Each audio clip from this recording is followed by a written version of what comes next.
Right. అయితే మీరు రాజకీయాల్లో కూడా మంచి సెన్సేషన్ ఒక రకంగా చెప్పాలంటే, సంచలనం.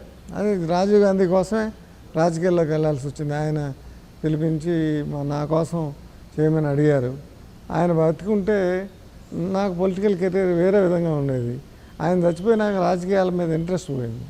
రాజీవ్ గాంధీ గారు మా పార్టీకి మీరు హెల్ప్ఫుల్గా ఉండాలి, మా పార్టీలో చేరాలి, మీరు ప్రచారం చేయాలి అని తర్వాత మళ్ళీ ఎంపీగా నిలబడాలని గొడవ.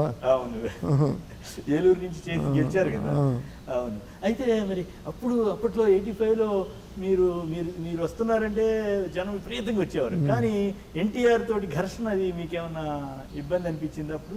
ఏం లేదు. రాజకీయ అప్పుడు నేను ఎంపీగా గెలిచి పార్లమెంట్ హౌస్కి వెళ్ళినప్పుడు ఆయన పార్లమెంట్ హౌస్లోంచి బయటకు వస్తున్నాడు, ఎదురుపడ్డాడు. నమస్కారం అన్నగారు అన్నాను. ఏం బ్రదర్, ఎలా ఉన్నారు, సినిమాలు తీస్తున్నారా ఇంకా మా మీద?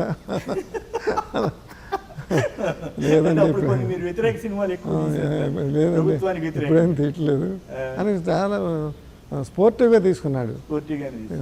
చాలా బాగా రిసీవ్ చేసుకున్నాడు నన్ను. ఆ తర్వాత రెండోసారి చీఫ్ మినిస్టర్ అయినాక భోజనానికి కూడా పిలిచారు 94లో. కానీ 85, 89 మధ్యలో మీ ఇద్దరి మధ్య బాగా క్లాష్ నడిచేది కదా. అది పార్టీ పరంగానే, పర్సనల్గా ఏం లేదు. మీ మీద జనం కొంతమంది రాళ్ళు వేసే పరిస్థితి జరిగి గుర్తుంది కదా, విజయవాడలో కానీ అక్కడ కానీ. ఎట్లా ఎదుర్కొనేవారు? నంద్యాలలో